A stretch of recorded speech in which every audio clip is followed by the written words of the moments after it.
Bonjour et bienvenue sur lesfrançais.press. Mon invité aujourd'hui, Vassili Lemoigne, élu des Français pour la Tchéquie, spécialiste de la tech et créateur de InTouch, qui se propose de lutter contre l'isolement des personnes âgées grâce à l'intelligence artificielle. Vassili Lemoigne, bonjour et merci d'avoir accepté notre invitation. Bonjour.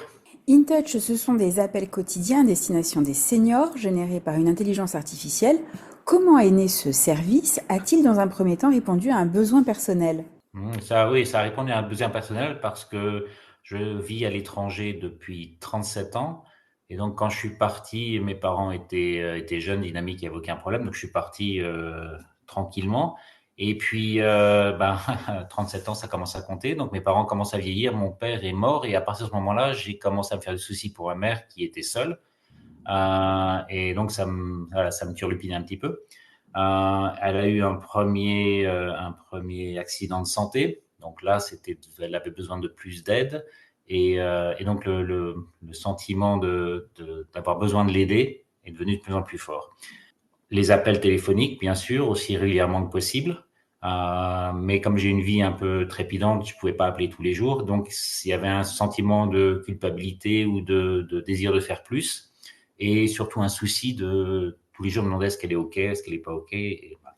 Quand l'intelligence artificielle est arrivée, ça a ouvert de nouvelles possibilités, notamment autour des voix. Et comme j'ai passé pas mal de temps dans la technologie, surtout dans la technologie mobile, j'ai voulu associer les deux pour pouvoir l'appeler. Et en fait, on a développé InTouch. Elle est devenue mon premier cobaye. Et c'est avec elle qu'on a fait les premiers appels, qu'on a corrigé les premières erreurs. Et elle a adoré. En fait, elle était assez, comme toutes les personnes âgées, la technologie, c'était pas son truc. Donc, il fallait un système qui soit super facile à utiliser, où il n'y ait pas besoin de technologie, aucun bouton à faire, juste décrocher le téléphone, point barre. Et c'est ce qu'on a Voilà. fait. Voilà, vous l'avez dit, hein, les personnes âgées destinataires du coup de fil ne supportent aucune contrainte technique ou logistique. Elles doivent simplement répondre au téléphone.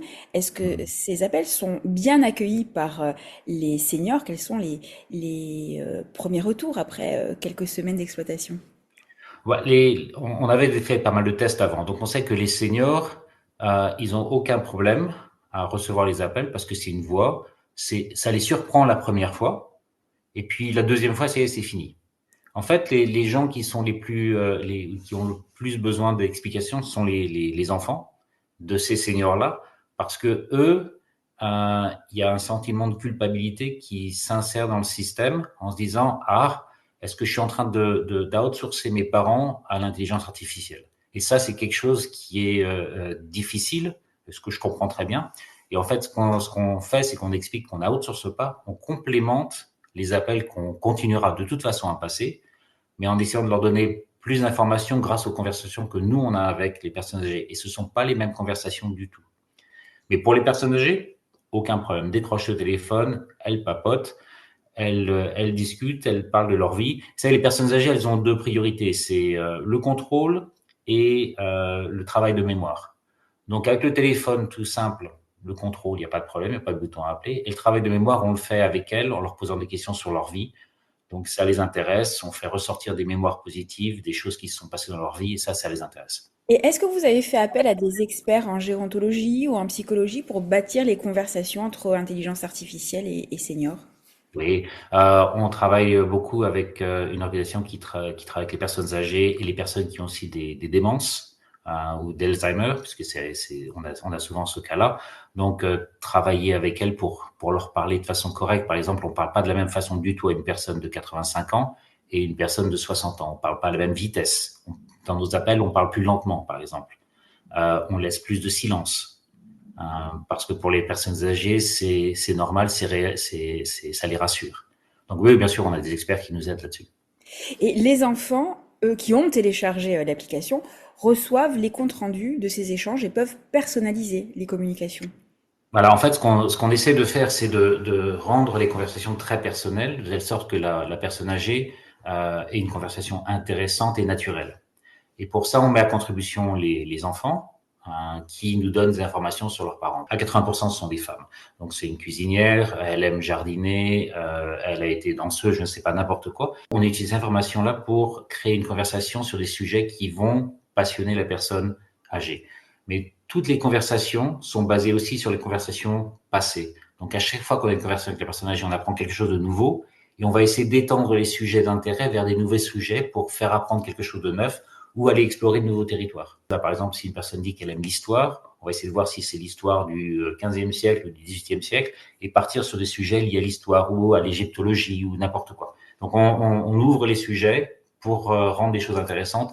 Et l'idée, c'est toujours de sortir les personnes âgées de la gravité ou de la solitude dans laquelle ils peuvent se trouver sur des sujets intéressants pour faire sortir le meilleur et un peu de joie de vivre. Et après, dans l'application, on donne un résumé très court de la conversation en disant on a parlé de Louis XIV et elle était de bonne humeur aujourd'hui ou elle n'était pas de bonne humeur et elle n'était pas de bonne humeur parce qu'elle avait mal à la hanche, par exemple.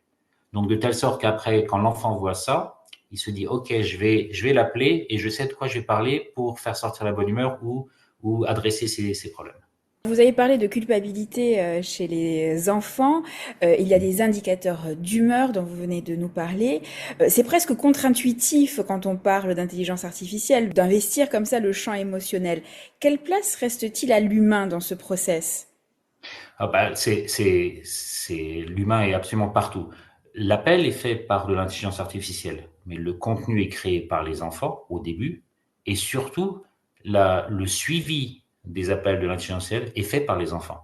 Donc notre but, ce n'est pas de remplacer les enfants, c'est d'aider les enfants à avoir des conversations qui sont reliées au ressenti de la personne âgée et ultimement de parler plus ou parler mieux avec son parent sur des sujets qui sont intéressants.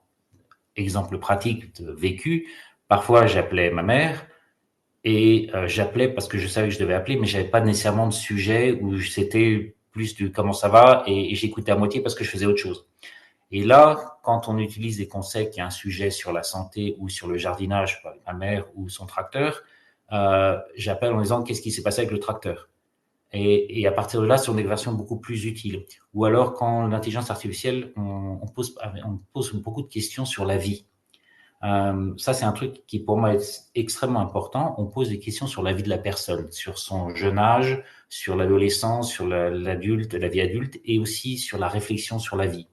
Par exemple, question, si tu parlais à toi-même quand tu avais 16 ans, qu'est-ce que tu te dirais comme conseil? Donc ça ouvre tout un travail de mémoire qui est très important pour les personnes âgées et qui est aussi important pour la famille parce qu'aujourd'hui, ce travail de mémoire, on ne le fait plus parce qu'on vit plus ensemble. Et donc, on connaît ses parents parce qu'on a vécu avec eux pendant 18 ans, 20 ans, mais on connaît pas les détails. Et ça, on a à peu près 400 questions qu'on pose sur la vie de la personne et on veut que cette information-là ne soit pas perdue et qu'on la passe à la génération suivante. Et ça ouvre des conversations absolument incroyables avec les personnes âgées quand on pose des bonnes questions. Vous êtes basé à Prague. C'est Ouais. là où vous avez développé InTouch. Vous êtes par Mhm. ailleurs président de la French Tech Prague. Diriez-vous que l'environnement tchèque encourage, supporte cette économie du numérique? Totalement. La Tchéquie, pour ça, c'est un pays fantastique. C'est plein d'ingénieurs. Ça a toujours été comme ça. C'est un pays où il y a beaucoup de recherche en informatique, plein de sociétés d'informatique. C'est très facile de trouver des très bons développeurs et de tous les pays parce que ça attire beaucoup d'étrangers. Par exemple, dans mon équipe, j'ai bien sûr des Tchèques, mais aussi des Slovaques, Portugais, des Iraniens. Donc il y a vraiment des Français. Il faut avoir des gens de beaucoup de culture pour pouvoir s'adapter aux besoins. Les marchés principaux, ça reste les États-Unis, l'Angleterre, la France, l'Allemagne, l'Europe en général. Mais on voit beaucoup de gens, par exemple, des États-Unis qui ont des parents dans leur pays d'origine et qui sont aussi intéressés par le service. Vassili Lemoine InTouch est désormais disponible dans une centaine de pays, en près de 40 langues. Je suppose que vous avez déjà envisagé certaines évolutions. Un des services qu'on offre, c'est quand vous avez l'application en tant qu'enfant, vous pouvez taper un message à votre père ou à votre mère que nous on va lire au téléphone. Après, elle va répondre et vous avez la réponse.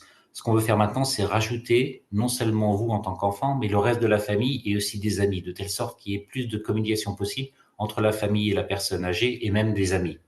Donc ça, c'est ce qui va venir en suivant dans la version numéro 2. Vassili Lemoine, merci d'avoir répondu à nos questions. On se retrouve très bientôt, toujours sur lesfrançais.press.